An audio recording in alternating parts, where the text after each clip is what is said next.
അസ്സലാമു അലൈക്കും വറഹമത്തുള്ളാ. സഹോദരങ്ങളെ, ഏതാനും ദിവസങ്ങളായി കേരളീയ പൊതുസമൂഹത്തിൽ ഏറ്റവുമധികം ഉയർന്നു കേട്ടുകൊണ്ടിരിക്കുന്ന ഒരു വാക്കാണ് സമാധി. ഒരുത്തൻ്റെ സമാധി മൂലം സമാധാനം നഷ്ടപ്പെട്ട അനേകം പേർ, അവരെ ചുറ്റിപ്പറ്റി നടന്നുകൊണ്ടിരിക്കുന്ന ചർച്ചകളും വാഗ്വാദങ്ങളും സംവാദങ്ങളും ട്രോളുകളും, അതിൽ പ്രതിസ്ഥാനത്ത് നിൽക്കുന്നു എന്ന് ആരോപിക്കപ്പെടുന്നവർ സ്വന്തം തടി രക്ഷിക്കാൻ വേണ്ടി ഈ വിഷയത്തിൽ വർഗീയത കലർത്തി വർഗീയ വിഷം ചീറ്റി സമാധാന അന്തരീക്ഷം തകർക്കാൻ ശ്രമിക്കുന്ന കാഴ്ച മറ്റൊരു ഭാഗത്ത്. ഇതുമായി ബന്ധപ്പെട്ട് ഏതാനും കാര്യങ്ങൾ സംസാരിക്കാനാണ് ഇന്ന് ഉദ്ദേശിക്കുന്നത് ഇൻഷാ അള്ളാഹ്. ആദ്യമായി എന്താണ് ഈ സമാധി എന്നതിനെക്കുറിച്ച് അതിനെക്കുറിച്ച് പഠിച്ച അതിൻ്റെ വിശ്വാസികൾ തന്നെ പറയട്ടെ. യോഗീശ്വരന്മാരായിട്ടുള്ള ആളുകൾ അവർ നമ്മുടെ സാമാന്യമായിട്ട് നമ്മൾ ശരീരത്തെ പ്രാണം വിടുക എന്ന് പറയുന്ന അതുപോലെ അല്ലാതെ യോഗനിദ്രയിലേക്ക് പോയി അവർ അത് സമാധിയായി കണക്കാക്കുന്നതാണ്. അവര് ജീവനോട് കൂടി തന്നെ ആ സമാധിക്കകത്തുണ്ട്, അതായത് അവരുടെ ജീവനുണ്ട് എന്നുള്ള നിലയ്ക്കാണ് ആ സമാധിയുടെ അവസ്ഥ. എന്ത് മനസ്സിലായി? സാധാരണയായി ഒരാൾ പ്രാണൻ വെടിയുന്ന പോലെയല്ല സമാധി. അത് യോഗനിദ്രയിലേക്ക് പോയി പ്രാണൻ വെടിയുന്ന ഒരു പരിപാടിയാണ്. അവർ ജീവനോടുണ്ടോന്ന് ചോദിച്ചാൽ ഉണ്ട്. ആ സമാധിക്കുള്ളിൽ അവർ ജീവനോടുണ്ട്. എന്നാൽ പ്രാണൻ ഉണ്ടോ ചോദിച്ചാൽ പ്രാണൻ വെടിഞ്ഞു, ജീവനുണ്ടോ ചോദിച്ചാൽ ജീവനുണ്ട്. അങ്ങനെ ഒരു പ്രത്യേക അവസ്ഥക്കാണ് ഈ സമാധി എന്ന് പറയാ. ഇപ്പൊ എന്താണ് സമാധി എന്ന് എൻ്റെ വോയിസ് കേൾക്കുന്ന ആൾക്കാർക്ക് പിടുത്തം കിട്ടിയെന്ന് ചോദിച്ചാൽ കിട്ടി, ഇല്ലയെന്ന് ചോദിച്ചാൽ ഇല്ല. അങ്ങനത്തെ ഒരു പ്രത്യേക ഒരു അവസ്ഥയാണ് ഈ സമാധി എന്ന് പറഞ്ഞു കഴിഞ്ഞാൽ. ഏതായാലും ഈ സമാധി എന്ന ഇപ്പോഴത്തെ ഈ മഹാവ്യാധി ഉണ്ടല്ലോ, അതിലെ കഥാനായകനായ ഈ നെയ്യാറ്റിൻകര ഗോപൻ എന്ന് പറയുന്ന ആളുടെ മകൻ തന്നെ ഇവരുടെ അച്ഛൻ എന്താണ് സംഭവിച്ചത്, എങ്ങനെയാണ് സമാധിയായത് എന്ന് അയാളുടെ മകൻ തന്നെ പറയട്ടെ. അപ്പോൾ എൻ്റെ അച്ഛൻ പിന്നെ കുറച്ച് കാലം അച്ഛന് ഈ ഷുഗർ പേഷ്യൻ്റാണ്, BP പ്രഷറൊക്കെ ഉണ്ടായിരുന്നു. സരസ്വതി ഹോസ്പിറ്റലിൽ ഇടയ്ക്ക് ട്രീറ്റ്മെൻ്റ് ഒക്കെ കഴിഞ്ഞ് അച്ഛൻ ഒരുവിധ അത്യാവശ്യത്തിന് വേണ്ട നടക്കുകയൊക്കെ ചെയ്യും. അപ്പം പിന്നെ അച്ഛൻ പൂജ നിവേദ്യം കാര്യങ്ങളെല്ലാം കഴിഞ്ഞ് ആ സമയമായപ്പം വ്യാഴാഴ്ച 11:30 മണിയായപ്പോൾ അച്ഛൻ രാവിലെ അതായത് 9:10 വന്ന് ഇവിടെ വന്ന് അച്ഛൻ പിന്നെ നിത്യം കഴിക്കുന്ന, ഞാനാണ് ഇൻസുലിൻ അച്ഛൻ വെച്ച് കൊടുക്കുന്നത്. ഇൻസുലിനൊക്കെ വെച്ച് അതിൻ്റെ BP-ക്കുള്ളതും ഷുഗറിൻ്റെ എല്ലാം ഗുളികളെല്ലാം ഉണ്ട്, അച്ഛൻ്റെ ഗുളികളെല്ലാം ഉണ്ട്. അപ്പം അച്ഛൻ ഈ സർജറി കഴിഞ്ഞ് ഈ ഇൻഫെക്ഷനൊക്കെ വന്നിട്ട് ചെറിയ കാലിൽ ഇതൊക്കെ ഉണ്ട്, ഈ ഉപ്പിച്ചിലൊക്കെ ഇതൊക്കെ ഉണ്ട്. അതൊക്കെ നമ്മൾ ഡ്രസ്സ് ചെയ്യാൻ വേണ്ടി മരുന്ന് അതിൻ്റെ അതൊക്കെ ഉണ്ട്. മരുന്നുകളൊക്കെ ഞാനാണ് വെച്ച് ഡ്രസ്സ് ചെയ്തൊക്കെ കൊടുക്കുന്നത്. അപ്പോൾ സമയമായപ്പോൾ അച്ഛൻ പറഞ്ഞ് 3 ദിവസം എൻ്റെ അമ്മയുടെ അടുത്ത് പറഞ്ഞ് ഞാൻ സമാധിയാവും, ഞാൻ പോകും. അപ്പോൾ അമ്മ കളി പറയണമായിരിക്കും എന്ന് വിചാരിച്ച് നമ്മുടെ അതും പറഞ്ഞില്ല. അപ്പോൾ സമയമായപ്പോൾ ഒരു 10 മണിയായപ്പോൾ പറഞ്ഞ് മക്കളെ ഈ സമാധിയാവണം, സമാധിക്ക് സമയമായി എന്ന് പറഞ്ഞു. അച്ഛൻ അവിടെ സ്ഥിരമായിട്ട് എത്രയോ 5 വർഷത്തിന് മുമ്പ് അച്ഛൻ അവിടെ ഇപ്പോൾ ഇരിക്കുന്ന സ്ഥലത്ത് ഋഷിപീഠമാണ്. ആ ഒരു പായലൊക്കെ പിടിച്ച് കിടക്കുന്ന സ്ഥലം കണ്ട, ഞാൻ കുറച്ച് മാത്രമേ കിട്ടിയെടുത്തുള്ളൂ. അപ്പം ആ ഋഷിപീഠത്തിൻ്റെ അച്ഛൻ ധ്യാനിക്കാൻ പോകുന്ന സമയമാണ്, ആ പേരാലിൻ്റെ അടുത്ത് ധ്യാനിക്കാൻ പോകുന്ന സ്ഥലത്ത്. അപ്പം അവിടെ ചെന്ന് അച്ഛൻ, അതായത് ഈ 5 വർഷത്തിന് മുമ്പ് ഇത് ചെയ്തു, ഇതെല്ലാം ചെയ്ത് പൂർത്തിയാക്കി എല്ലാം കഴിഞ്ഞതിന് ശേഷം പിന്നെ അച്ഛൻ മയിലാടിയിൽ നിന്ന് 5 വർഷത്തിന് മുമ്പ് ഈ മയിലാടി കന്യാകുമാരി മയിലാടി ഈ വിഗ്രഹങ്ങളൊക്കെ ചെയ്യുന്ന സ്ഥലത്ത് ഇന്ന് ദിളക്കല്ല്, ഈ അതായത് ഉയരെ ഇടാനുള്ള ദിളക്കല്ലും അച്ഛൻ കൊണ്ടുവന്ന്, അതുപോലെ ഇരിക്കാനുള്ള പത്മകൂടം ഇതിനു മുമ്പേ നേരത്തെ കൊണ്ടുവച്ചു, സമാധി ഞാൻ ആവും എന്നുള്ള രീതിയിൽ കൊണ്ടുവച്ചു. അച്ഛൻ ഭയങ്കര ധ്യാനമാണ്, അവിടെ ഇരുന്നാണ് ധ്യാനിക്കുന്നത്. അപ്പോൾ ഇതെല്ലാം കൊണ്ടുവച്ച സമയമായപ്പോൾ എൻ്റെ അടുത്ത് ഒരു 10 ആകുമ്പോൾ ചെന്നിരുന്നു, മക്കളെ ഞാൻ സമാധിയാവുകയാണ്, എൻ്റെ ചടങ്ങുകൾ ഇന്ന രീതിയിൽ ചെയ്യണം. അപ്പം നമ്മൾ ഒരാൾ മരിച്ചു പോയി കഴിഞ്ഞാൽ, നമ്മളിപ്പോൾ ഒരാളെ മരിച്ചു പോയിട്ട് കൊണ്ട് ഇരുത്തി കഴിഞ്ഞാൽ അത് വേണമെങ്കിലും കാണാം, എല്ലാം ചെയ്യാം, അവിടെ ചെന്നിരുന്ന്. അപ്പം നമ്മളിപ്പോൾ ഒരാളിപ്പം വീട്ടിനകത്ത് വെച്ച് മരിക്കുകയാണ്, വീട്ടിനകത്ത് വെച്ച് മരിച്ചു കഴിഞ്ഞാൽ നമുക്ക് കൊണ്ടിരുത്തി അത് വേണം തൊടാം, പെണ്ണുങ്ങൾക്ക് തൊടാം, വേണം കാണാൻ, എല്ലാം ചെയ്യാം. പക്ഷേ ജീവൽ സമാധിയായ സ്ഥലം, അപ്പം ജീവൽ സമാധിയാണ്. അപ്പോൾ ജീവൽ സമാധി ആയതുകൊണ്ട് എൻ്റെ അച്ഛൻ പറഞ്ഞു ഞാൻ ജീവൽ സമാധിയാണ്. അപ്പം ഒരിക്കലും ഇതാരും, അതായത് ഈ സമാധിയാകുന്ന സമയം ആരും കാണാൻ പാടില്ല മക്കളെ, അതുകൊണ്ട് ആരും കാണില്ല. അപ്പോൾ അതുകൊണ്ട് നിങ്ങളൊരു കാര്യം ചെയ്യണം, പിന്നെ ഈ സമയം മുഹൂർത്തം തെറ്റിക്കാനും പാടില്ല, നിങ്ങൾ ഈ മുഹൂർത്തം തെറ്റിക്കാൻ പാടില്ല, ഇന്ന ചടങ്ങുകൾ നിങ്ങൾ ചെയ്യണം, ഇതെല്ലാം ചടങ്ങെല്ലാം കഴിഞ്ഞിട്ട് നിങ്ങളെ അറിയിക്കണം പറഞ്ഞു. നിങ്ങൾ എൻ്റെ ചടങ്ങെല്ലാം കഴിഞ്ഞപ്പോൾ അപ്പം ഇത് അച്ഛൻ അവിടെ ഇരുന്നു, പത്മാസനത്തിൽ ആ പീഠത്തിൽ വെച്ച് ഇരുന്നു. അവിടെ ഇരുന്നതിന് ശേഷം തൻ്റെ മൂലാധാരം സ്വദിഷ്ണ എൻ്റെ അടുത്ത് എല്ലാം മൂലാധാരം എനിക്ക് അനുഗ്രഹം എന്താ, എൻ്റെ തലയിൽ അനുഗ്രഹിച്ച് അച്ഛൻ 2 കൈയും വെച്ച് അനുഗ്രഹിച്ചിട്ട് അവിടെ ഇരുന്ന് പ്രാണായാമം, മൂലാധാരം, സ്വാധിഷ്ഠാനം, മണിപൂര, അനാഗതം, വിശുദ്ധി, ആജ്ഞ, സഹസ്രതള, പത്മം, ഈ ഓരോ 6 ആധാര ചക്രങ്ങൾ ഉണർത്തി ഈ പ്രാണായാമം ചെയ്ത് കുംഭകം ചെയ്ത് പ്രാണനെ ഓരോ അറകളിൽ നിറയ്ക്കും, ഓരോ ജീവകലകളിൽ നിറച്ച് പ്രാണനെ കൊണ്ടുവന്ന് അമൃത കലയിൽ എത്തി അവിടെ അങ്ങ് പ്രാണനെ നിൽക്കും. അപ്പം ഇങ്ങനെ വലിഞ്ഞു മുറുകി ഇദ്ദേഹം എല്ലാം നല്ല വലിയ ബ്രഹ്മം നോക്കി വെച്ചാൽ അങ്ങ് 11:30 കറക്റ്റ് സമാധിയായി. കേട്ടില്ലേ? ഇത്രയുള്ള സംഭവം. നെയ്യാറ്റിൻകര ഗോപൻ സമാധിയായ ആളുണ്ടല്ലോ, മൂപ്പര് ഒരു BP പേഷ്യൻ്റ് ആയിരുന്നു, ഷുഗർ പേഷ്യൻ്റ് ആയിരുന്നു, ഷുഗർ വന്നിട്ട് കാലുമലക്കം മുറിവുണ്ടായിരുന്നു, അങ്ങനെ വളരെ അവശനായിരുന്ന ആള്. ഇതെല്ലാവരും ശ്രദ്ധിക്കണം. കാരണം എന്താ വെച്ച് കഴിഞ്ഞാൽ കുറച്ചു കാലം കഴിഞ്ഞാൽ നെയ്യാറ്റിൻകര ഗോപൻ ഗോപൻ തിരുവടി സ്വാമികളായി ഭക്തരുടെ എല്ലാ ആഗ്രഹങ്ങളും സഫലീകരിക്കാൻ പോകുന്ന ഒരു ആൾദൈവമായി മാറാൻ പോവുകയാണ് ഇവിടെ. താമസിയാതെ കേരളം അത് കാണും. അപ്പോൾ സ്വന്തം ശരീരത്തിന്റെ വ്യാധികള്, ഷുഗർ, BP അതൊക്കെ മാറാൻ വേണ്ടി ഗുളി കുടിക്കുക, ഇൻസുലിൻ കുത്തിവെക്കുക, ഇങ്ങനെയൊക്കെ നടന്നിരുന്ന ഒരാളായിരുന്നു ഇയാള്. അപ്പൊ ചുരുക്കി പറയാ, സമാധിയാകുന്നതിന്റെ 3 ദിവസം മുമ്പ് തന്നെ നെയ്യാറ്റിൻകര ഗോപന് കെട്ടിയോളോട് പറഞ്ഞിരുന്നത്രേ, ഞാൻ 3 ദിവസം കഴിഞ്ഞാൽ ഒന്ന് സമാധിയാകൂട്ടോന്ന്. അപ്പൊ കെട്ടിയോളെന്ന് വിചാരിച്ചു, തമാശയാണ് വിചാരിച്ച്, ഒന്നും മുണ്ടാതെ പോയി മനുഷ്യ അവിടുന്ന് സമാധിയാകാൻ നിൽക്കണ്. ഇപ്പൊ തന്നെ നിങ്ങളെ കൊണ്ടൊരു സമാധാനമല്ല, ഇനി സമാധി കൂടി ആയിക്കഴിഞ്ഞാൽ ഉള്ള സമാധാനം കൂടി കളയാനാണോ എന്നുള്ള രീതിയിലൊക്കെ തമാശയായിട്ട് കണക്കൂട്ടി. ഏതായാലും മൂപ്പര് പറഞ്ഞ വാക്ക് പാലിച്ചു. 3 ദിവസം കഴിഞ്ഞപ്പോ മൂപ്പര് ഇങ്ങനെ പത്മപീഠത്തിൽ ഇങ്ങനെ പത്മാസനത്തിൽ ഇരുന്നിട്ട് ഒറ്റ സമാധിയാകല്. വെറുതെ സമാധി ആയതല്ല, മൂലാധാരം, സ്വാദിഷ്ടം, പ്രാണായാമം, മണിപുരം ഇതൊക്കെ വല്ലോണം ഉണർത്തി മൂപ്പര്. ഉണർത്തിയിട്ട് മൂപ്പര് ഇങ്ങനെ ഇങ്ങനെ കൊണ്ടുവന്ന് ഇങ്ങനെ ആ ബോഡി കൂടി ഇങ്ങനെ കൊണ്ടുവന്ന് തലച്ചോറിന്റെ ആ ഭാഗത്ത് ഇങ്ങനെ എത്തിയിട്ട് കൃത്യം 11:30 ഡും പറഞ്ഞിട്ട് ഒറ്റ സമാധിയാകല്. കഴിഞ്ഞു, സംഗതി കഴിഞ്ഞു. ഇതാണ് സമാധി. സമാധി ആയി കഴിഞ്ഞാലോ മരിച്ചു എന്ന് പറയാൻ പാടില്ല. കാരണം അവർ ജീവനോടുണ്ട്, ജീവൻ വെടിഞ്ഞിട്ടില്ല, സമാധിയിലാണ്. ആ കല്ലറക്കുള്ളിൽ അവരെല്ലാ ഏർപ്പാടും ചെയ്തുകൊണ്ടിരിക്കുന്നുണ്ട്. ഇത് സഹോദരങ്ങളെ, ഒരു മതവിഭാഗത്തെ കുറ്റം പറയല്ല, ഇത് എല്ലാ മതത്തിലുണ്ട്. ഈ വക പുഴുക്കുത്തുകളും ഈ വക വിശ്വാസങ്ങളും എല്ലാ മതത്തിലുണ്ട്. ഇവിടെ കേരളത്തിൽ ഇസ്ലാമിന്റെ പേരിൽ പ്രവർത്തിച്ചു കൊണ്ടിരിക്കുന്ന സമസ്ത വിഭാഗം ഉണ്ടല്ലോ, അവർക്കുണ്ട് ഈ സമാധി. ഇനി അവരെ സമാധിന്റെ കഥ കേട്ടോളി. അൽസിയാറ ചാനലിന്റെ പുതിയൊരു വീഡിയോയിലേക്ക് എല്ലാ പ്രേക്ഷകർക്കും സ്വാഗതം. ഞങ്ങളിപ്പോൾ സിയാറത്തിനു വേണ്ടി എത്തിയിട്ടുള്ളത് കണ്ണൂർ ജില്ലയിലെ കണ്ണൂർ സിറ്റിയിലുള്ള പ്രസിദ്ധമായ അരട്ടക്കപ്പള്ളി മക്കാമിലേക്കാണ്. യമനിൽ നിന്നും ഇസ്ലാമിക പ്രബോധനവുമായി വന്ന ഹയാത്തുൽ മുഅ്മിനീൻ എന്ന പേരിൽ പ്രസിദ്ധരായ വലിയ ഒരു മഹാനാണ് ഇവിടെ അന്ത്യവിശ്രമം കൊള്ളുന്നത്. അങ്ങനെ മൂപ്പര് കബർ വഹിച്ചു. കബറിൽ തന്നെയാണ് ഈ ഭാഗത്തൊക്കെ ചെയ്തത്. അങ്ങനെ ഒരു ദിവസം പുറത്തുള്ളവരോടൊക്കെ പറഞ്ഞു, നിങ്ങൾ കബറൊന്ന് മൂടണം, മേലൊന്ന് മൂടണം എന്നാണ്. അങ്ങനെ 40 ദിവസം കഴിഞ്ഞിട്ടേ തുറക്കാൻ പാടുള്ളൂ എന്നാണ്. അങ്ങനെ മൂപ്പര് മേലെ ഷീറ്റൊക്കെ ഇട്ടിട്ട് മൂടി. അങ്ങനെ 40 ദിവസം കഴിഞ്ഞ് തുറക്കാൻ പറഞ്ഞു. അങ്ങനെ 40 ദിവസം കഴിഞ്ഞ് നോക്കുമ്പോൾ മൂപ്പര് ഖുർആൻ വന്ന രംഗമാണ് അത് കണ്ടത്. അങ്ങനെ മൂപ്പര് പിന്നെ വീണ്ടും അടക്കാൻ പറഞ്ഞു, പിന്നെ തുറക്കാൻ പാടില്ല എന്നൊക്കെ പറഞ്ഞു. അതിൽ തന്നെ മൂപ്പര് വഫാത്തായി. അതിൽ തന്നെ വഫാത്തായിട്ടാണ് പിന്നെയാണ് കണ്ടത്. അതുകൊണ്ടാണ് പിന്നെ ഹയാത്തുൽ മുഅ്മിനീൻ എന്നുള്ള പേര് അങ്ങനെ വന്നത്. സഹോദരങ്ങളെ കേട്ടല്ലോ, ഇത് കേരളത്തിൽ ഇസ്ലാമിന്റെ പേരിൽ പ്രവർത്തിച്ചു കൊണ്ടിരിക്കുന്ന സമസ്ത ആ വിഭാഗത്തിലുള്ള ഒരു സമാധിന്റെ കഥയാണത്. കണ്ണൂർ ജില്ലയിലെ കണ്ണൂർ സിറ്റിയില് അരട്ടക്കപ്പള്ളി ചാരം അവിടെ കിടക്കുന്ന വലിയ എന്ന് പറയുന്ന ആളുടെ പേരെന്താണ്? ഹയാത്തുൽ മുഅ്മിനീൻ. നല്ല പേരാണ്. അങ്ങനെ മൂപ്പര് ആദ്യം തന്നെ കബറൊക്കെ കളിച്ചു വെച്ചിട്ട് ആ കബറിന്റെ ഉള്ളിലായിരുന്നു മൂപ്പര് കലാപരിപാടി, ഇബാദത്തൊക്കെ അതിനുള്ളില്. അങ്ങനെ മൂപ്പര് പറഞ്ഞത്രേ, നമ്മളെ നെയ്യാറ്റിൻകര ഗോപൻ പറഞ്ഞ പോലെ തന്നെ, ഞാൻ ആ കബറിന്റെ ഉള്ളിലാണ്, നിങ്ങളൊന്ന് സ്ലാബ് ഇട്ട് മൂടണം, എന്നിട്ട് 40 ദിവസം കഴിഞ്ഞിട്ട് തുറന്നു നോക്കണം. ഇതൊന്നോട് കണ്ണിമാങ്ങ അച്ചാറിട്ടതോ തന്നെ 40 ദിവസം കഴിഞ്ഞ് തുറന്നു നോക്കാൻ അങ്ങനെ ഉണ്ടല്ലോ. 40 ദിവസം കഴിഞ്ഞിട്ട് തുറന്നു നോക്കിയിട്ട് വല്ല പൂപ്പലുണ്ടോ, ഉപ്പ് കുറവുണ്ടോ എന്നൊക്കെ നോക്കിയിട്ട് ഒന്നും കൂടി അടച്ചു വെക്കും. അതുപോലെയാണത്. ഏതായാലും അയാൾ അങ്ങനെ പറഞ്ഞല്ലേ, കൗമ അനുസരിച്ചു. 40 ദിവസം കഴിഞ്ഞ് തുറന്നു നോക്കുമ്പോൾ അത്യാവശ്യം നല്ല പാകത്തിലായിട്ടുണ്ട്. ആ മൂപ്പർക്ക് എന്താ പരിപാടി? അതിനുള്ളിൽ ഖുർആൻ ഓതാണ്. കൗമിന് സന്തോഷമായി, അത്യാവശ്യം ഉപ്പും പുളിയൊക്കെ പൊടിച്ചിട്ടുണ്ട്, പാകത്തിനായിട്ടുണ്ട്. പിന്നെ അവിടെ തന്നെ ഇട്ട് മൂടി. ഇത് നെയ്യാറ്റിൻകര ഗോപനെ പോലെ മറ്റൊരു സമാധിയാണ്. ഇതാണ് സമസ്ത വിഭാഗത്തിലെ സമാധി. അങ്ങനെ സമാധിയായ മഹാനവർകൾ നിരവധി കറാമത്തിന്റെ ഉടമകളാണ്. അതുണ്ടാവുമല്ലോ പിന്നെ അവർക്ക്. എല്ലാവരും കറാമത്തിന്റെ ഉടമകളാണല്ലോ. കൊട്ടക്കണക്കിന് കറാമത്ത് വിൽക്കുണ്ടാവുക. ഒരു കറാമത്ത് കേട്ടോളി. ഇവിടെ പിന്നെ കാര്യമായിട്ട് സത്യത്തിനാണ് കാര്യമായിട്ടുള്ള സത്യം ചെയ്യാൻ. അത് പുറത്തൊരു കയറുണ്ട്. ആ കയറ് പിടിച്ചിട്ട് സത്യം ചെയ്തതിനാൽ അസത്യമായൊരു കാര്യമാണെങ്കിൽ തീർച്ചയായും അറിയും.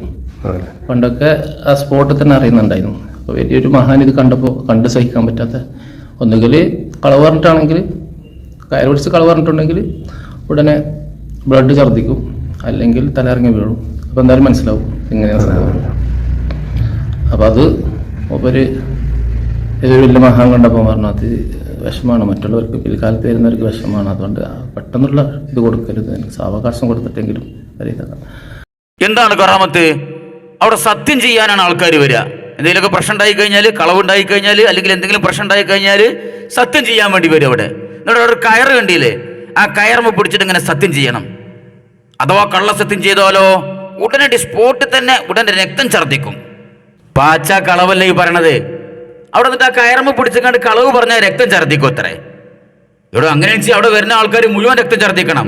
കാരണം ഏറ്റവും വലിയ കളവ് പറഞ്ഞിട്ടാണോ വരുന്നത്. എന്താണ്? ഞങ്ങളാണ് യഥാർത്ഥ സുന്നികൾ എന്ന് പറഞ്ഞിട്ടാണോ വരുന്നത്. അതിനേക്കാളും വലിയൊരു കളവ് വേറുണ്ടോ? അപ്പൊ ഇതിങ്ങനെ സഡൻലി ആക്ഷൻ ഇങ്ങനെ വന്ന സമയത്ത് വേറൊരു മഹാനവറുകള് അതിലെങ്ങനെ പോയപ്പോ പറഞ്ഞത്രേ, ഇങ്ങനെ പെട്ടെന്ന് സഡൻലി നിങ്ങൾ ആക്ഷൻ കൊടുക്കരുത്, അത് വലിയ ബുദ്ധിമുട്ടാവും. പിന്നെ എല്ലാവരും സത്യം പറഞ്ഞോളും. പിന്നെ എല്ലാവരും വന്നു കഴിഞ്ഞാൽ ആ കയറമ്മ പിടിച്ചിട്ട് ഇങ്ങനെ കളവ് പറഞ്ഞു കഴിഞ്ഞാൽ അപ്പൊ തന്നെ രക്തം ഛർദ്ദിക്കല്ലേ. അങ്ങനെ പെട്ടെന്ന് ഇങ്ങനെ റിസൾട്ട് കൊടുത്തു കഴിഞ്ഞാൽ പിന്നെ എല്ലാവരും സത്യവാന്മാരാവുമല്ലോ. അങ്ങനെ സത്യം പറയണ്ട എല്ലാവരും. അപ്പൊ ഇങ്ങനെ കുറേശ്ശെ ഇങ്ങനെ കൊടുത്താൽ മതി, ഡോസ് കുറച്ചിട്ടേ. വല്ല EMI അടക്കണ മാതിരി ഇങ്ങനെ ഓരോ ഗഡുഗഡായിട്ട് ഇങ്ങനെ കൊടുത്താൽ മതി ശിക്ഷ. പെട്ടെന്ന് ഒറ്റയടിക്ക് കൊടുക്കണ്ടെന്ന് പറഞ്ഞു. അതോടുകൂടിയാണ് സമാധാനമായത്. ഇതൊരു സത്യം ചെയ്യാനുള്ള കയറാണത്. ഇവിടെ ആ കയറുമ്പലൊക്കെ നിങ്ങളൊക്കെ തല കുത്തനെ കെട്ടി തൂക്കിയിട്ട് വല്ല നേന്ത്രക്കൊല പഴുപ്പിക്കണ മാതിരി പോകണം അടിയിൽ. അപ്പോഴേ ഈ പുരോഹിതന്മാരൊക്കെ നന്നാവുള്ളൂ. ഓരോരോ ബടായും പറഞ്ഞു വരിക. അപ്പൊ സുഹൃത്തുക്കളെ, സമാധിക്ക് തന്നെ വരിക. എന്താണ് സമാധി? മരിച്ചോന്ന് ചോദിച്ചാൽ മരിച്ചു, എന്നാ ഇല്ലയെന്ന് ചോദിച്ചാൽ ഇല്ല. ജീവൻ ചോദിച്ചാൽ ഉണ്ട്, എന്നാ ജീവൻ വെടിഞ്ഞു ചോദിച്ചാൽ വെടിഞ്ഞു. അങ്ങനെ കൂടി ആ ഒരു ഹലക്കസമാവാത്തി ഒരു ചക്കിയും ചോറും വെച്ച മാതിരിയുള്ള ഒരു പരിപാടിയാണ് ഈ സമാധി. മനസ്സിലായോ? അപ്പൊ അത് ഈ ഔലിയന്റെ ചരിത്രത്തിൽ മാത്രം ഒതുങ്ങി നിൽക്കണില്ല.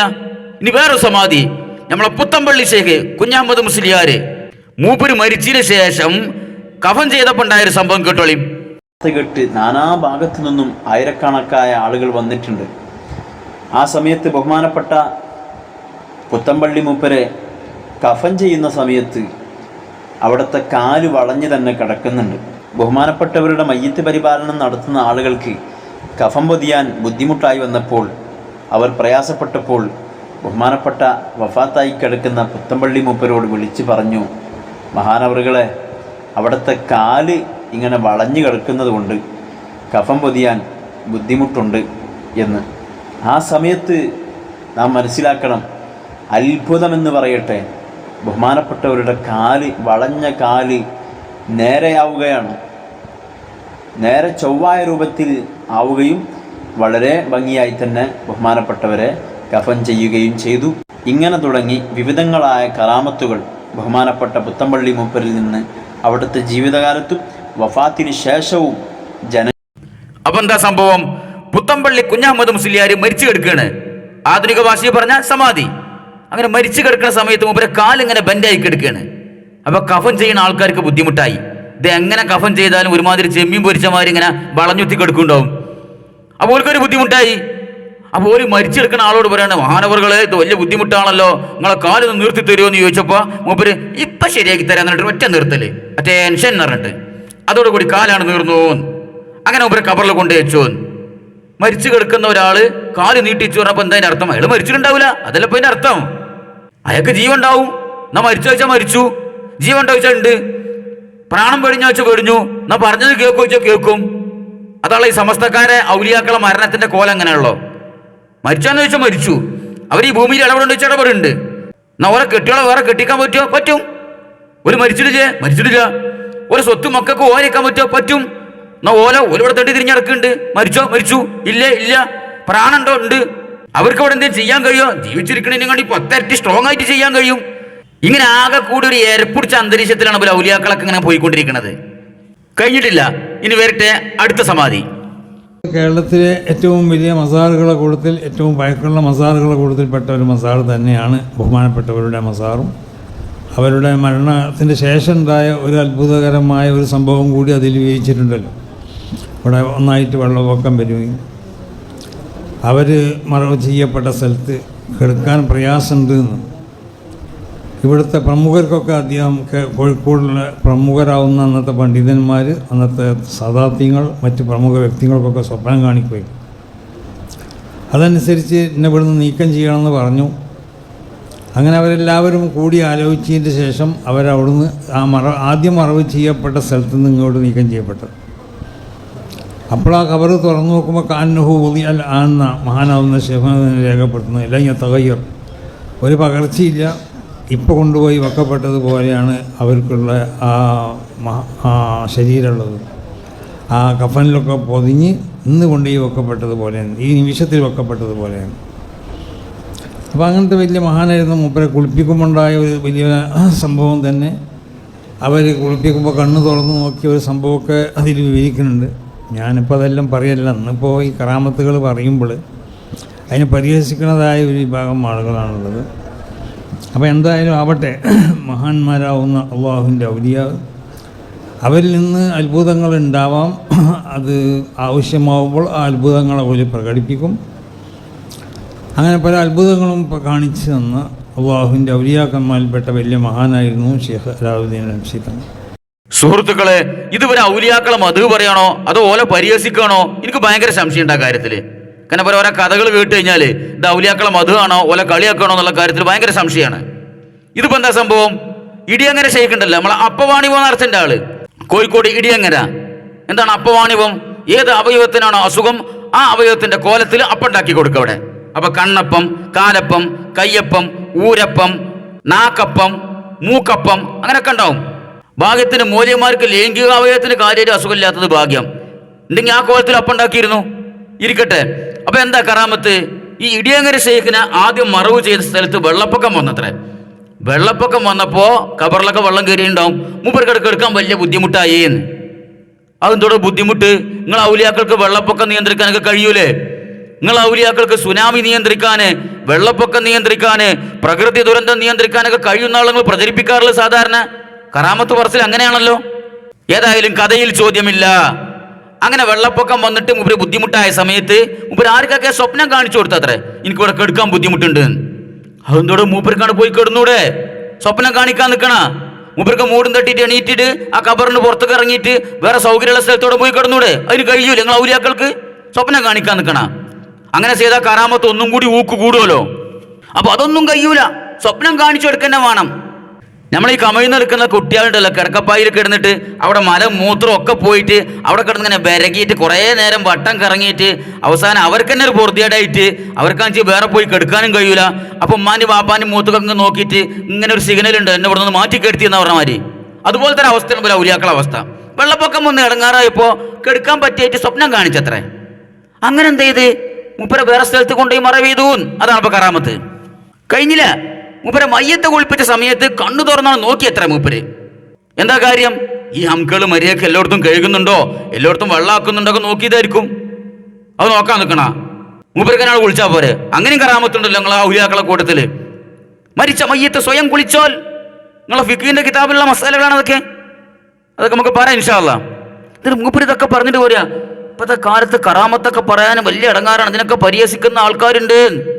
എടോ, കറാമത്തിനെ പരിഹസിക്കുന്ന ആൾക്കാരുണ്ടാവില്ല. നിങ്ങൾ ഈ മായാവി കഥ ഉണ്ടല്ലോ, ഈ തോന്നിയാസങ്ങള്, ഇതിനെ പരിഹസിക്കുന്ന ആൾക്കാരുണ്ടാവും. കാരണം സാമാന്യ മനുഷ്യന്, ഒരു സാമാന്യ മുസ്ലിമിന് ഉൾക്കൊള്ളാൻ പറ്റാത്ത കഥകളാണ് നിങ്ങൾ ഈ കറാമത്തിന്റെ പേരിൽ ഇവിടെ വിളമ്പിക്കൊണ്ടിരിക്കുന്നത്.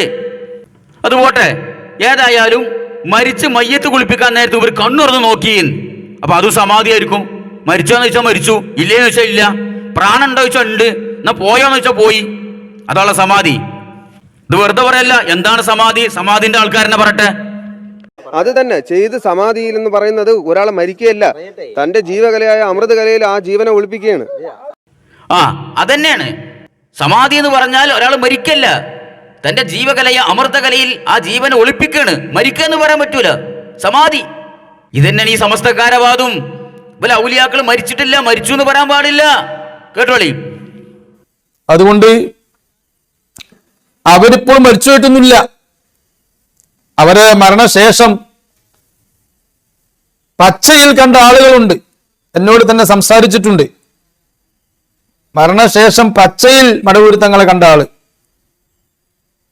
അപ്പോ പലരും ഉണ്ട് അങ്ങനെ മടവൂർ ശേഖരനെ പച്ചയിൽ സ്വപ്നത്തിലല്ല ഉണർവിയിൽ കണ്ടവര്. അപ്പൊ അവരാണ് കുത്തുബുൽ ആലം ആയിരുന്ന ആളാണ്. അവരുടെ ഭരണത്തിന്റെ കീഴിലാണ് ഇപ്പോഴും പലതും നടന്നുകൊണ്ടിരിക്കുന്നതും. മടവൂർ ശൈഖ് മരിച്ചിട്ടില്ല. അത് പറഞ്ഞ തൊട്ടുടനെ പറയാണ് മരണശേഷം പച്ചയിൽ തന്നെ കണ്ട ആൾക്കാരുണ്ട്. പച്ചയെ കണ്ടിട്ടുണ്ടാവില്ല, ചിലപ്പോൾ ഒരു 4 ബഗ്ഗൊക്കെ അടിച്ചിട്ടുണ്ടാവും. അങ്ങനെ പച്ചയിലൊന്നും കാണൂല ആൾക്കാർ. എന്തെങ്കിലുമൊക്കെ ലഹരി അടിച്ച് കയറ്റിയിട്ടേ. അപ്പൊ ചിലപ്പോൾ കാണാത്തത് കാണും, പലതും കാണും, പലതും കേൾക്കും, പലതും അനുഭവപ്പെടും. എന്തെങ്കിലുമൊക്കെ അടിച്ച് കയറ്റി കഴിഞ്ഞാല്. അപ്പൊ മടവൂർ ശൈഖ് മരിച്ചോന്ന് ചോദിച്ചാൽ മരിച്ചിട്ടില്ല. എന്നാ ജീവനുണ്ടോ ചോദിച്ചാൽ ഇല്ല.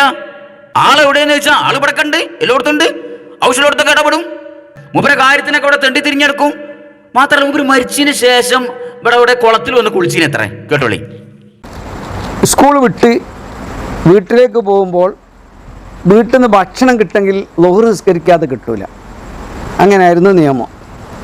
അപ്പോൾ ശൈഖുന പള്ളിയിൽ നിന്ന് ഇപ്പോഴുള്ള ഒരു അന്വേഷണം കൊള്ളുന്ന ദർഗാ ഷരീഫിൻ്റെ മുമ്പിലുള്ള ആ കുളത്തിൽ നിന്ന് തന്നെയായിരുന്നു അന്ന് തീർക്കാറ്. ആ കുളം തൂർക്കണ്ടെന്ന് അവരാദ്യം പറഞ്ഞതാണ്. അതുകൊണ്ട് ഇപ്പോഴും അവർ കുളിച്ച കുളമാണത്. ഇപ്പോഴും അവർ അതിലിറങ്ങി കുളിക്കാറുണ്ട്. കാണുമല്ലോ, കാണാത്തത് കാണായി. ഞാനൊരു തവണ കണ്ടിട്ടുണ്ട്. അപ്പൊ മടവൂര് ജീവിച്ചിരിക്കുന്ന കാലത്ത് ഒതുണ്ടാക്കിയിരുന്ന കുളിച്ചിരുന്ന കുളം ഉണ്ടല്ലോ, ആ കുളം മൂടരുത്, മണ്ണിട്ട് മൂടരുത് മൂപ്പര് വസിയത്തുണ്ടായിരുന്നു. മൂപ്പര് പറഞ്ഞു അത്രേ. കാരണം മൂപ്പർക്ക് മരിച്ചതിന് ശേഷം ഇടക്കിടക്ക് വന്ന് കുളിക്കാനുള്ളതാണല്ലോ. അങ്ങനെ മൂപ്പര് മരിച്ചതിന് ശേഷം ഇടക്കിടക്കണം വന്ന് കുളിക്കലുണ്ട്. ഇയാളെന്നെ കണ്ടിട്ടുണ്ട് അത്രേ. ഇതാണ് പോലെ അവസ്ഥ. മാത്രല്ല മടവൂരിനെ കുറിച്ച് മരിച്ചു എന്നല്ല പോലെ പറയല്, ഒരു ട്രാൻസ്ഫർ, ഒരു സ്ഥലം മാറ്റം. കേട്ടോളി. എന്റെ പ്രിയപ്പെട്ട സഹോദരന്മാരെ, മടവൂർ ശൈഖുനാക്കെതിരെ ശൈഖുനായുടെ 34ാമത്തെ ഉറൂസാണ് ഇപ്പൊ നമ്മൾ നിർവഹിച്ചുകൊണ്ടിരിക്കുന്നത്. 34 വർഷമായി ശൈഖുന ഈ ഭൗമലോകത്ത് നിന്ന് മറ്റൊരിടത്തേക്ക് താമസം മാറ്റി. 34 കൊല്ലമായി മടവൂർ ശൈഖുന ഈ ഭൗമലോകത്ത് നിന്ന് മറ്റൊരു ലോകത്തേക്ക് താമസം മാറ്റി. മരിച്ചു എന്ന് പറയാൻ പാടില്ല. ഇതെന്നോട് ഈ സമാധിയാറ സാധനം, ഈ ഹിന്ദുക്കൾ പറഞ്ഞ സമാധിയാറ സാധനം മരിച്ചു എന്ന് പറയാൻ പാടില്ല. അത് അവരിങ്ങനെ പ്രാണായാമൊക്കെ നടത്തിയിട്ട് വേറെ സ്ഥലത്തേക്ക് താമസം മാറ്റി, ആത്മാവിനെ വേറെ സ്ഥലത്ത് ഒളിപ്പിച്ചു. എന്താണ് നിങ്ങൾ തമ്മിൽ വ്യത്യാസം? നിങ്ങൾ പറഞ്ഞേരി. കഴിഞ്ഞില്ല. ഇനി വരെ കബറിൽ കൊണ്ടുപോയി വെച്ചാലോ അടങ്ങി കിടക്കൂല. അവിടെ ഈ മുട്ടുത്തി അടക്കണ കുട്ടികളെ മാതിരിയാണ്. അടുക്കള ഇരുത്തി കഴിഞ്ഞാൽ പിന്നെ സിറ്റ് ഔട്ട് കാണാം, ഒരു സ്ഥലത്തും അടങ്ങിയിരിക്കൂല. ആ കോലത്തിനെ പോലെ ഔലിയാക്കള്. കേട്ടോളി. ബഹുമാനപ്പെട്ട അലിയുൽ ബദവി തങ്ങൾ പറയുകയാണ്, അബുൽ അബ്ബാസുൽ മുർസി തങ്ങളെ നിങ്ങൾ സിയാറത്ത് ചെയ്യുമ്പോൾ ഇല്ലാ യൗമസ്സബതി ഖബല തുലൂഇ ശംസ്, സൂര്യൻ ഉദിക്കുന്നതിന് മുമ്പ് ശനിയാഴ്ച ദിവസം പോയി സിയാറത്ത് ചെയ്താൽ മതി. അപ്പളേ മൂപ്പരാള് ഖബറിലുണ്ടാവും. അബുൽ അബ്ബാസുൽ മുർസി തങ്ങളെ കുറിച്ച് പറയുക, പരിശോധന ടൈം ഖബറിൽ പോയിട്ട് നമ്മൾ പരിശോധന ചെയ്യുക. നമ്മളെ ആവശ്യം പറയണല്ലോ. അപ്പൊ ജീവിതത്തിൽ നമ്മൾ എഴുതി വെക്കാറുണ്ട്, ശനിയാഴ്ച ഉച്ച മുതൽ രാവിലെ 6 മണി മുതൽ വൈകുന്നേരം 6 മണി വരെ ഡോക്ടർ ഇവിടെ ഉണ്ടാവുള്ളൂ എന്ന് എഴുതി വെക്കലുണ്ട്. എന്ന് പറഞ്ഞതുപോലെ ബഹുമാനപ്പെട്ട അബുൽ അബ്ബാസുൽ മുർസി തങ്ങളെ കുറിച്ച് ബഹുമാനപ്പെട്ട അലിയുൽ ബദവി തങ്ങൾ പറയുകയാണ്, അബുൽ അബ്ബാസുൽ മുർസി തങ്ങളെ ആരെങ്കിലും സിയാറത്ത് ചെയ്യാൻ പോവുകയാണെങ്കിൽ അദ്ദേഹം സൂര്യൻ ഉദിക്കുന്നതിന് മുമ്പ് ശനിയാഴ്ച ദിവസം ഉണ്ടാവുള്ളൂ. അപ്പൊ പോയാൽ മതി. അവിടെ ഖബറിൽ പോയി നമുക്ക് വിഷയങ്ങളൊക്കെ പറയാം. എന്നിട്ട് ബഹുമാനപ്പെട്ട അലിയുൽ ബദവി തങ്ങൾ പറയാ, ഇബ്രാഹിമുൽ അഅറജ് എന്ന് പറഞ്ഞിട്ടൊരു പണ്ഡിതനുണ്ട്, അവിടെ മഹാനുണ്ട്. ആ മഹാനെ നിങ്ങൾ സന്ദർശിക്കുമ്പോൾ ഇല്ല ലൈലത്തുൽ ജുമുഅത്തി ബഅദൽ മഗ്രിബി, വെള്ളിയാഴ്ച രാവിലെ മഗ്രിബിന് ശേഷം പോയാൽ മതി. അപ്പോഴേ ഖബറിലുണ്ടാവുള്ളൂ. അല്ലാത്ത സന്ദർഭത്തിലൊക്കെ വേറെ എവിടെയൊക്കെ കഴിയും. ബഹുമാനപ്പെട്ട അലിയുൽ ബദവി തങ്ങൾ പറയാ, യാഖൂത്തുൽ അർശി എന്ന് പറഞ്ഞിട്ടൊരു മഹാനുണ്ട്. ആ മഹാനെ നിങ്ങൾ സന്ദർശിക്കുമ്പോൾ ഇല്ല യൗമ സുലസാഇ ബഅദ ദുഹർ, ചൊവ്വാഴ്ച ദുഹറിന് ശേഷം പോയാൽ മതി. അപ്പോഴാണ് അവിടുത്തെ പരിശോധന ടൈം. അപ്പോഴേ മൂപ്പരാളെ ഖബറിലുണ്ടാവും. എന്നിട്ട് മഹാനവറുകൾ പറയുകയാണ്, വൈദന്നനമിത്തു, ഞാനെങ്ങാനും ഇനി മരിച്ചാൽ, അലിയുൽ ബദവി തങ്ങൾ പറയാണ്, ഞാനെങ്ങാനും ഇനി വഫാത്തായാൽ ഫസൂറുനി യൗമ സബ്തി ബഅദ സുബ്ഹ്, ശനിയാഴ്ച സുബഹിന്റെ ശേഷം വന്നാൽ മതി. അപ്പോഴേ ഞാൻ ഖബറിലുണ്ടാവുള്ളൂ. ബഹുമാനപ്പെട്ടവർ പറയാ, ശനിയാഴ്ച സുബഹിന്റെ ശേഷം വന്നാൽ മതി. അപ്പോഴേ ഞാൻ ഖബറിലുണ്ടാവുള്ളൂ. അല്ലാത്ത സന്ദർഭത്തിലൊക്കെ ഞാൻ വേറെ സ്ഥലത്തെ പരിശോധനയ്ക്ക് പോകും. കണ്ടോ? ഞാൻ നാസർ ഉസ്താദിന്റെ അടുത്തും ബഷീർ ഉസ്താദിന്റെ അടുത്തൊക്കെ വരണവര് ചോദിച്ചുകൊണ്ട് നിങ്ങൾ മരിച്ചു കഴിഞ്ഞാൽ എപ്പോഴാ ഖബറിലുണ്ടാവും? എന്താണോ ഇതിനൊക്കെ പറയേണ്ടത്? ലജ്ജല്ലാതെ വിളിച്ചു പറയണം അവരെ വഷളത്തരങ്ങള്. അലിയുൽ ബദവി എന്ന മഹാൻ പറഞ്ഞത്ര എന്ത്, അബുൽ അബ്ബാസുൽ മുർസി തങ്ങൾ സിയാറത്ത് ചെയ്യുമ്പോ ശനിയാഴ്ച സൂര്യൻ ഉദിക്കുന്നതിന് മുമ്പ് പോയാൽ മതി. ആ നേരത്തെ മുമ്പ് അവിടെ ഉണ്ടാവുള്ളൂ. ബാക്കിയുള്ള സമയത്ത് മുമ്പ് അവിടെ ഇവിടെ തെണ്ടി തിരിഞ്ഞടക്കായിരിക്കും. കാരണം മരിച്ചിട്ടില്ലല്ലോ. മരിച്ച ആൾക്കാരല്ല ഖബറിൽ മരിയൊക്കെ കെടുക്കുക. ഇവർ മരിച്ചിട്ടില്ലല്ലോ, ഇവർക്ക് സമാധിയാണല്ലോ. ഇതിന് മൂപ്പര ഉദാഹരണം, ഡോക്ടർമാരെ കാണാൻ പോണ പോലെ ഡോക്ടറെ അടുത്ത് പോയി കഴിഞ്ഞാൽ 2 to 4, 4 to 6 അവിടെ ബോർഡ് വെച്ചിട്ടുണ്ടാവുമല്ലോ. ആ ടൈമിലായിരിക്കും ഡോക്ടറെ പരിശോധന. അതുപോലെ എൻ്റെ അടുത്തേക്ക് വരുമ്പോഴും ഇന്നിനി ഔലിയാൻ്റെ അടുത്ത് വരുമ്പോഴും ആ ടൈം പാലിച്ച് വരണം. വേറെ ഔലിയ മൂപ്പര് വെള്ളിയാഴ്ച മരിവിന് ശേഷം ഖബറിൽ ഉണ്ടാകുള്ളൂ. പിന്നെ യാഖൂത്തുൽ അർശി അയാൾ ചൊവ്വാഴ്ചയാണ് അയാളെ കൺസൾട്ടിങ് ടൈം. എന്നിട്ട് മൂപ്പര് പറയാ, അലിയുൽ ബദവി പറയാണ്, ഇന്ന സിയാറത്ത് ചെയ്യാൻ വരുന്ന സമയത്ത് നിങ്ങൾ ശനിയാഴ്ച സുബഹിന്റെ ശേഷം വന്നാൽ മതി. എല്ലാവർക്കും സൗകര്യപ്പെടുത്തി കൊടുക്കാണ്. അപ്പൊ അതെന്തിനാടോ എനിക്ക് മനസ്സിലായില്ലത്? നിങ്ങൾ ഔലിയാക്കൊക്കെ 40 തടിയല്ലേ, അല്ലെങ്കിൽ 400 തടിയല്ലേ, 4000 തടിയല്ലേ? നിങ്ങൾ എന്തിനാ ഈ ഖബർ കാലിയാക്കി പോണത്? ഓരോ ഖബറിലും ഓരോ തടിനെ വെച്ചാൽ പോരെ. അങ്ങനെ ഔലിയാക്കളുണ്ടല്ലോ. അപ്പൊ നിങ്ങൾ ഈ ഔലിയാക്കളെ തടിയൊക്കെ നിങ്ങൾ ആവശ്യം നേരത്തെ എടുക്കൂലേ? എന്തിനാ ഇനി 40 തടി? മനസ്സിലായില്ലത്? എന്നിട്ട് മൂപ്പർ ഇങ്ങനെ ഒരു അയഞ്ഞ ചിരിയും ചിരിച്ചിട്ട് പറയാണ്, ഈ നാസർ ഉസ്താദും ബഷീർ ഉസ്താദൊക്കെ നിങ്ങൾ ചോദിച്ചു നോക്കിക്കാളി, നിങ്ങൾ മരിച്ചു കഴിഞ്ഞാൽ എപ്പോഴാണ് നിങ്ങൾ സിയാറത്ത് ചെയ്യാൻ വരേണ്ടതെന്ന്. കാരണം നാസർ ഉസ്താദും ബഷീർ ഉസ്താദൊക്കെ ഖബറിന്ന് പോയിട്ടുണ്ടാകും. ചിരിച്ചു കണ്ടു പറയാ, ദീനി എന്ന് പറഞ്ഞ ഒരു ചിരിയും കളിയും. എന്തൊക്കെയാണോ നിങ്ങൾ ഈ കൗമിന് പഠിപ്പിച്ചുകൊണ്ടിരിക്കുന്നത്? ഈ വക ഭാഷളത്തരങ്ങള്. ഖബറിൽ ഉണ്ടാവൂല എത്ര. അവരിങ്ങനെ തെണ്ടി തിരിഞ്ഞടക്കും. പിന്നെ എന്തിനാണ് നിങ്ങൾ അവരെ മറവ് ചെയ്ത് അതൊന്ന് പറഞ്ഞു നിങ്ങൾ. എന്തിനാണ് നിങ്ങൾ മറവ് ചെയ്ത് അവരെ? ഖബറിലെ ചോദ്യം ഓൽക്കില്ല. മലക്കാളെങ്ങാനും ചോദ്യം ചോദിക്കാൻ വന്നാൽ അവരെ നിനക്ക് തട്ടിക്കയറുക. എന്നോട് ചോദ്യം ചോദിക്കാം യാരാ? അങ്ങനത്തെ കറാമത്തുകളൊക്കെ ഉണ്ട്. എന്നിട്ട് ആ ഭൂമിയിൽ ഇങ്ങനെ തെണ്ടി തിരിഞ്ഞ് നടക്കുക. എന്തിനാണ് നിങ്ങൾ അവരെ ഖബറിൽ കൊണ്ടുവച്ചത്? അവർ മരിച്ചിട്ടില്ല, ഖബറിൽ ഇരിക്കുന്നുണ്ട്, ജീവൻ പോയിട്ടില്ല, ഇപ്പോഴും നിയന്ത്രിച്ചു കൊണ്ടിരിക്കുന്നുണ്ട്. പിന്നെ എന്തിനാ നിങ്ങൾ അവിടെ കൊണ്ടുപോയി വെച്ചത്? അതൊന്ന് പറഞ്ഞു നിങ്ങൾ. ഏതായാലും സുഹൃത്തുക്കളെ, ഈ പരിശുദ്ധമായ ഇസ്ലാമിക വിശ്വാസത്തിന്റെ മറവില് എന്തെല്ലാം അന്ധവിശ്വാസങ്ങളാണ് ഇവർ പറഞ്ഞുകൊണ്ടിരിക്കുന്നത്. പിന്നെ ഒരു അടിസ്ഥാനമില്ലാത്ത വിശ്വാസക്കാര് അന്ധക്കേട് പറഞ്ഞതിൽ വല്ല അത്ഭുതമുണ്ടോ? പരിശുദ്ധമായ ഇസ്ലാമിന്റെ മറവില് അതിന്റെ വേഷഭൂഷാദികൾ ധരിച്ച ആൾക്കാരാണ് ഈ തോന്നിയാസങ്ങൾ പറഞ്ഞുകൊണ്ടിരിക്കുന്നത്. പിന്നെ ഗോപൻ സ്വാമിന്റെ മക്കളെ കുറ്റം പറഞ്ഞിട്ട് വല്ല കാര്യമുണ്ടോ? ഒരു ഇതിലും വലുത് പറയില്ലേ? അതുകൊണ്ട് തന്നെ നെയ്യാറ്റിൻകര ഗോപന്റെ വിഷയം അത് മരണം, മാൻ മിസ്സിങ് കേസ് കൊടുത്തു. കേസ് കൊടുത്തപ്പോൾ വലിയ പുകിലായി. പോലീസ് അന്വേഷിക്കാൻ വന്നപ്പോൾ പോലീസിനെ തൊടാൻ സമ്മതിക്കൂല എന്നാ മോൻ പറഞ്ഞത്. കേട്ടോളി. ഇന്ന് പോലീസ് തുറന്നു പരിശോധിക്കാനാണ് അവരുടെ തീരുമാനം. അത് ഒരിക്കലും ഞാൻ താമസിക്കില്ല. കാര്യം എന്ന് പറയുന്നത് ഈ ഒരു ഹിന്ദു സമൂഹത്തിനെ പച്ചയ്ക്ക് വലിച്ചു കയറാന്ന് പറഞ്ഞാൽ അത് നടക്കത്തില്ല. ഒരു സമാധിയായ ഒരാളെ കളങ്കപ്പെടുത്താൻ പറ്റില്ല. പവിത്രമായിട്ടുള്ള സമാധിയാണത്. അപ്പോൾ അതിനെ കളങ്കപ്പെടുത്താൻ സമ്മതിക്കില്ല. അത് അവർ വലിച്ചു കയറാൻ നിൽക്കുന്ന പറഞ്ഞു കഴിഞ്ഞാൽ പിന്നെ ഒരിക്കലും സമ്മതിക്കില്ല. ഞാൻ എങ്കിൽ അത് സമ്മതിക്കത്തില്ല. എൻ്റെ പ്രാണം പോയിരുന്നാലും ശരി എന്നെ സമ്മതിക്കത്തില്ല. ഞാനത് പ്രാണാഹൂതി ചെയ്യും. മനസ്സിലായില്ലേ? അങ്ങനെ എടുക്കാൻ പറ്റുന്ന ഞാൻ എൻ്റെ ആത്മാവിനെ അങ്ങ് കത്തിച്ച് കളഞ്ഞ്. മനസ്സിലായില്ലേ? ഞാൻ ഒരിക്കലും അത് സമ്മതിക്കില്ല. എൻ്റെ പ്രാണം പോയിരുന്നാലേ ഞാൻ അതിനു വേണ്ടി സംരക്ഷിക്കും. എൻ്റെ ജീവൻ നിലനിൽക്കുന്നിടത്തോളം കാലം ഞാൻ സംരക്ഷിച്ചിരിക്കും. മനസ്സിലായി? ഈ നാട്ടുകാർ പറയും പോലെയൊന്നും അല്ല കാര്യങ്ങൾ. സുഹൃത്തുക്കളെ, ഈ നെയ്യാറ്റിൻകര ഗോപന്റെ ഈ സമാധി എന്ന് പറയുന്ന ഈ സംഗതി ഉണ്ടല്ലോ, ഇതിൽ ദുരൂഹത ഉണ്ടെന്നാണ് നാട്ടുകാരും ബന്ധുക്കളും അയൽവാസികളും എല്ലാം ആരോപിക്കുന്നത്. അപ്പൊ മൂപ്പര് അതിനെ തടിയെടുക്കാൻ വേണ്ടി എടുത്ത പണിയാണെന്ത്? ഹിന്ദു വികാരത്തെ വ്രണപ്പെടുത്തുന്നു, ഞാൻ സമ്മതിക്കൂല, ഇത് പവിത്രമായൊരു സംഭവമാണ്, പോലീസിനെ തൊടാൻ സമ്മതിക്കൂല, ഞാൻ ആത്മാഹുതി നടത്തും, പോലീസ് എങ്ങാനും വന്ന് കല്ലറ പൊളിച്ചു കഴിഞ്ഞാൽ ഞാൻ ആത്മഹത്യ ചെയ്യുന്നു. പോലീസ് വന്ന് കല്ലറയും പൊളിച്ചു, മൂപ്പരിപ്പോൾ ജീവനോടെ ഉണ്ടായിരുന്നു. അത് പേടിപ്പിക്കുകയാണ്. ഏതായാലും ഈ വിവാദ വിഷയത്തിലേക്ക് മതത്തിന്റെ മേമ്പുടിയോട് കയറ്റിയപ്പോ രംഗത്ത് ഇറങ്ങേണ്ട ആൾക്കാരൊക്കെ ഇറങ്ങി. ആരും അറിയപ്പെടാതെ കിടന്നിരുന്ന ഒരു ഗോപൻ, നെയ്യാറ്റിൻകര ഗോപനും വേണ്ടി പിന്നെ വലിയ വലിയ സ്വാമിമാരൊക്കെ രംഗത്ത് ഇറങ്ങിയത് കണ്ടോളി. ആരാണ് ഈ സ്വാമി? മൂപ്പരെ പേര് മൂപ്പരൻ എന്ന് പറയട്ടെ. തമിഴ്നാട്ടിൽ നിന്നാണല്ലേ? തമിഴ്നാട് കേരളവും രണ്ടും ഇതായതാണ്. ഞാൻ ഇപ്പൊ കുംഭമേളയ്ക്ക് പോയിട്ട് അവിടെ വെച്ചാണ് ഇത് അറിഞ്ഞത്. ആദ്യത്തെ സ്നാനം കഴിഞ്ഞു, ഉടനെ തന്നെ കയറി. അങ്ങനെ പേര് സ്വാമി ശ്രീ ശ്രീ 1008 മഹാമണ്ഡലേശ്വർ ശങ്കര കൃഷ്ണാനന്ദ സരസ്വതി, സൂര്യവംശി. ഇതാണ് ആള്. ശ്രീ ശ്രീ 1008 മഹാമണ്ഡലേശ്വർ ശങ്കര കൃഷ്ണാനന്ദ സരസ്വതി സൂര്യവംശി. എനിക്കത് മര്യാദക്ക് പറയാൻ വയ്യ, മൂപ്പർക്ക് തന്നെ മര്യാദക്ക് ഒറ്റ ശ്വാസത്തിൽ പറയാൻ വയ്യ. അതുകൊണ്ട് സൂര്യവംശി എന്ന് കുറച്ച് കഴിഞ്ഞിട്ടാണ് പറഞ്ഞത്. അങ്ങനെ ഈ ശ്രീ ശ്രീ 1008 മഹാമണ്ഡലേശ്വർ ശങ്കര കൃഷ്ണാനന്ദ സരസ്വതി സൂര്യവംശി അവർക്ക് എന്താണ് പറയുള്ളത്? മൂപ്പര് ഇതിനൊന്ന് പവിത്രവൽക്കരിച്ചു. കണ്ടോളി. ഇവിടെ വന്നപ്പോൾ എങ്ങനെ ഇവിടുത്തെ ചൈതന്യം? ഇവിടെ ചൈതന്യം നിറഞ്ഞ സ്ഥലമാണ്. നമ്മളിപ്പോൾ ഈ സമാധി തന്നെ വളരെ ഗംഭീരമാണ്. ഇപ്പം നമ്മൾ ഈ കാണുന്ന പ്രദേശം നമ്മൾ വിചാരിക്കും ഈ കാട്ടിലാണോ കൊണ്ടുവച്ചതെന്ന്. സന്യാസിമാർക്ക് ഉചിതം കാടാണ്. കാരണം എപ്പോഴും നമ്മൾ ചിന്ത മാറി മാറി കൊണ്ടേയിരിക്കും. അപ്പോൾ രാമായണത്തിൽ തന്നെ ശ്രീരാമൻ തന്നെ പറയുന്നുണ്ട്, പ്രകൃതി, അതായത് മറ്റു ജനങ്ങളിൽ നിന്ന് നാം മാറി നിൽക്കണം, എങ്കിൽ മാത്രമേ നമുക്ക് തപസ്സായി മാറ്റാൻ കഴിയൂ. സുഹൃത്തുക്കളെ കേട്ടില്ലേ? ഉപരി കണ്ടെത്തി ഇവിടെ ചൈതന്യം നിറഞ്ഞ സ്ഥലമാണ്, വളരെ പവിത്രമായ സ്ഥലമാണ്. ആരും അറിയാതെ കടന്നിരുന്ന ഒരു നെയ്യാറ്റിൻകര ഗോപൻ മരണത്തിൽ ദുരൂഹത ഉണ്ട് നാട്ടുകാർ പരാതി എടുത്തപ്പോ പിന്നെ പവിത്രമായി, ചൈതന്യം നിറഞ്ഞ സ്ഥലമായി, എന്തെല്ലാമായി. അത് പിൽക്കാലത്ത് തന്നെ ഇതുപോലത്തെ ആൾക്കാരാണ് പ്രഖ്യാപിക്കൽ കേട്ടോ.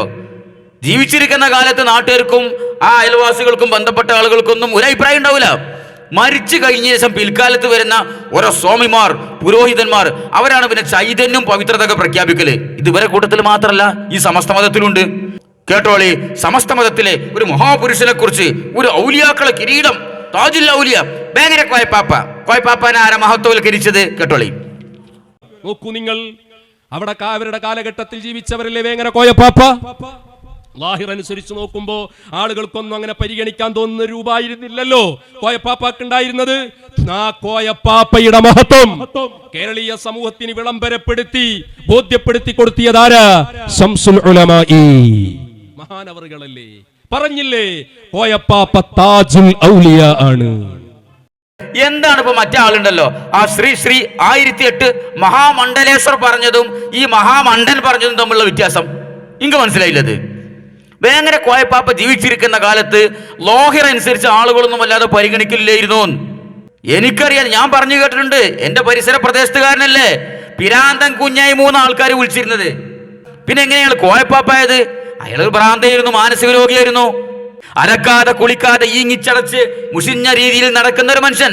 കാണുന്ന ആൾക്കാരോട് മുയാളി ചോദിക്കും, കോയ ഒരു 10 രൂപ എടുക്ക, കോയ ചായ എടുക്കാൻ പൈസ എടുക്ക, എല്ലാരും കോയ കോയ വിളിച്ചും. അങ്ങനെ കോയപ്പാപ്പായി. അങ്ങനെ ഒടുങ്ങിയൊരു ഭ്രാന്തൻ. ആ ഭ്രാന്തൻ മരിച്ചപ്പോ ഇയാള് ചില്ലറക്കാരനല്ലോ, മഹാനാണ്, ചൈതന്യം നിറഞ്ഞ ആളാണ്, മഹാപവിത്രതയുള്ള ആളാണെന്ന് പ്രഖ്യാപിച്ചതാരാ? ഈ അബൂബക്കർ മുസ്ലിയാർ. ഒരു താജുൽ ഔലിയ, ഔലിയാക്കളെ കിരീടം എന്ന് പേരിട്ട് കൊടുത്തു. എന്താണ് നിങ്ങൾ തമ്മിലുള്ള വ്യത്യാസം? ആ മഹാമണ്ഡലേശ്വര സ്വാമികളും ഈ മഹാമണ്ഡൻ മുസ്ലിയാരും തമ്മിൽ എന്താ വ്യത്യാസം? മനസ്സിലായിട്ടത്? ഏതായാലും ഇരിക്കട്ടെ. ആ നെയ്യാറ്റിങ്കര ഗോപുണ്ടല്ലോ, ആ ഗോപൻ സമാധിയായി അല്ലെങ്കിൽ മരണപ്പെട്ടു എന്നുള്ള തർക്കം നടന്ന സമയത്ത് പൊതുജനങ്ങളടിയെന്നും നാട്ടുകാരടിയെന്നും അവസാനം കോടതിയിൽ നിന്നും ചോദ്യം വന്നു, മരണ സർട്ടിഫിക്കറ്റ് ഉണ്ടോ? മരണ സർട്ടിഫിക്കറ്റ് അടിച്ച് ഡോക്ടർ വന്നിട്ട് മരണം ഉറപ്പിക്കണല്ലോ. ഡോക്ടറെ തൊടാൻ സമ്മതിക്കൂല. ഈ ഡോക്ടർമാർ വന്ന് പരിശോധിച്ച് കഴിഞ്ഞാൽ വല്ല കള്ളിയും പൊളിന്ന് പേടിച്ചിട്ടെന്നറിയില്ല. ഡോക്ടറെ തൊടാൻ സമ്മതിക്കൂല. മകൻ പറഞ്ഞതാണ്, കേട്ടോളി.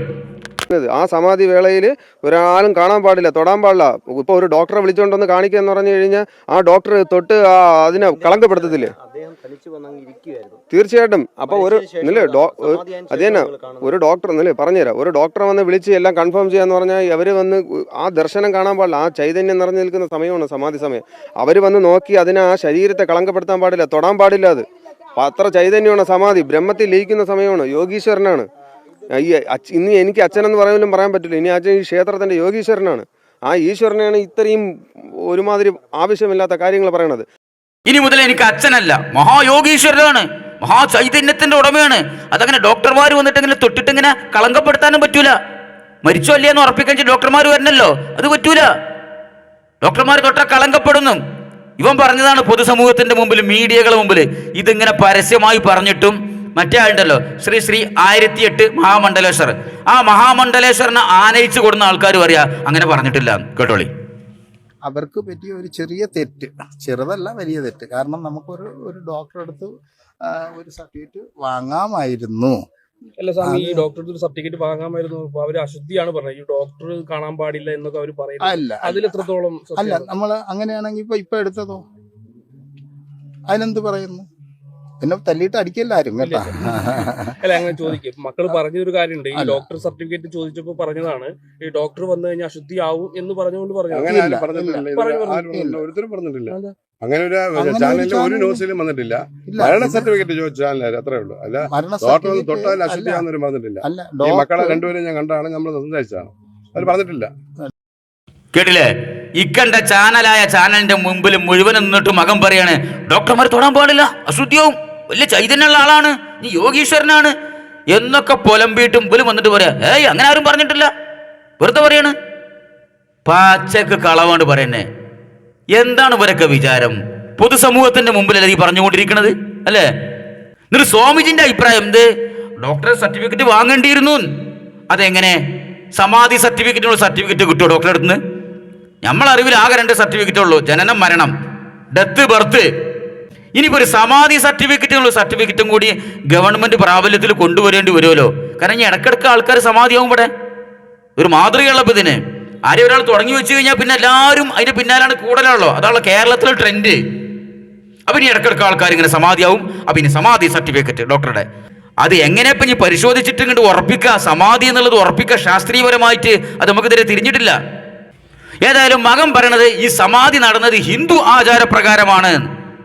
കാരണം ഇത്രയും വിവാദത്തിലൊക്കെ മതത്തിനെ കൂട്ടുപിടിക്കണമല്ലോ രക്ഷപ്പെടണമെങ്കിൽ, ഹിന്ദു ആചാരപ്രകാരമാണ്. കേട്ടോളി. ഈ പ്രാണായാമ കർമ്മം തുടങ്ങുന്നതിന് 10:30 ഇരുന്നു. ആ പത്മപീഠത്തിൽ 10:30 ഇരുന്ന് പ്രാണായാമം പൂർത്തിയായി. അതായത് ഈ ഓരോ ജീവകലകൾ ഉണർത്തണം. ഹിന്ദു ആചാരപ്രകാരം, ഹിന്ദു ധർമ്മപ്രകാരം ഓരോരുത്തർക്കും അവരൊരു സമാധിയാകുവാൻ വേണ്ടിയിട്ട് നാട്ടുകാരുടെ സർട്ടിഫിക്കറ്റിൻ്റെ ആവശ്യമില്ല. മനസ്സിലാക്കണം. ഒരാൾ സമാധിയാവണമെങ്കിൽ നാട്ടുകാർക്ക് എന്തിനാ സർട്ടിഫിക്കറ്റ്? നാട്ടുകാരുടെ സർട്ടിഫിക്കറ്റ് വാങ്ങിച്ചുകൊണ്ട് എൻ്റെ അച്ഛന് കയറി ഇരിക്കാൻ പറ്റുമോ? സമാധി എന്ന് പറയുന്നത് ഏകാഗ്രതയാണ് ആവശ്യം.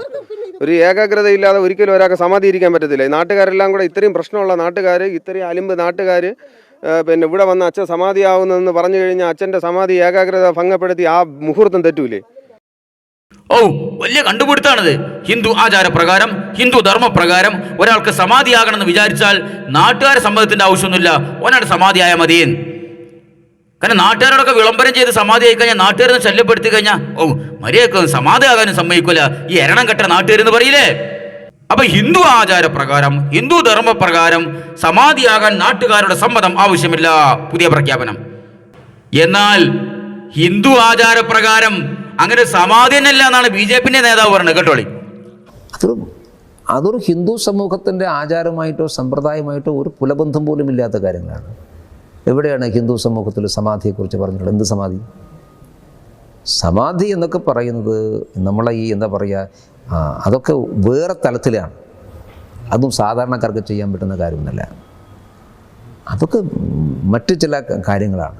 അതൊരു സാധാരണ നിയമപ്രശ്നമായി കൈകാര്യം ചെയ്യുക. അതിനൊന്നും വിശ്വാസമായിട്ട് ബന്ധമൊന്നുമില്ല. ഞങ്ങളതിനൊന്നും അത്തരം കാര്യങ്ങളെയൊന്നും ഓൺ ചെയ്യാൻ BJP ഒരിക്കലും പോയിട്ടില്ല. പിന്നെ ഒരു വലിയ അന്താരാഷ്ട്ര പ്രശ്നമായി ഞങ്ങൾ കാണുന്നില്ല. ഒരു കുടുംബത്തിൻ്റെയും ഒരു പ്രദേശത്തിൻ്റെയും പ്രശ്നമാണ്. അത് അങ്ങനെ കൈകാര്യം ചെയ്യുള്ളൂ. നമ്മളതിന് വലിയ കളർ കൊടുക്കേണ്ട ആവശ്യം വന്നില്ല, അതിൻ്റെ ആവശ്യമില്ല. എന്താ മൂപ്പര് പറയണത്? ഹിന്ദു സമൂഹത്തിന്റെ ആചാരവുമായോ സമ്പ്രദായവുമായോ യാതൊരു ബന്ധവും ഈ സമാധിക്കില്ല. എവിടെ ഹിന്ദു ആചാരത്തിൽ സമാധി ഉള്ളത് മൂപ്പര് ജയിക്കണത്? ഇതാണ് പൊതുസമൂഹത്തിന്റെ പല ആൾക്കാരും ചോദ്യം, നാട്ടുകാരുടെ ചോദ്യം ഇതാണ്. അപ്പൊ ഈ ചോദ്യം വന്ന സമയത്ത് എന്തിനാണ് ഹിന്ദുവിനെ അധികം വലിച്ചിട്ടത്? ഈ ഹിന്ദുവിനെ വലിച്ചിട്ടത് ചെറിയ കളിക്കൊന്നല്ല. ഇതിലൊരു വർഗീയത കൊണ്ടുവരണം, നാട്ടിലെ സമാധാനാന്തരീക്ഷം തകർക്കണം. അതിനെന്ത് ചെയ്തു? ഹിന്ദു മതത്തിന് തിരികെ വലിച്ചിട്ടു. എന്നിട്ട് അപ്പുറത്തെ മുസ്ലിങ്ങളെ മൊത്തം പ്രതിസ്ഥാനത്ത് നിർത്തി. ഈ മകൻ ചെയ്ത ക്രൂരതയാണത്. കണ്ടോളി.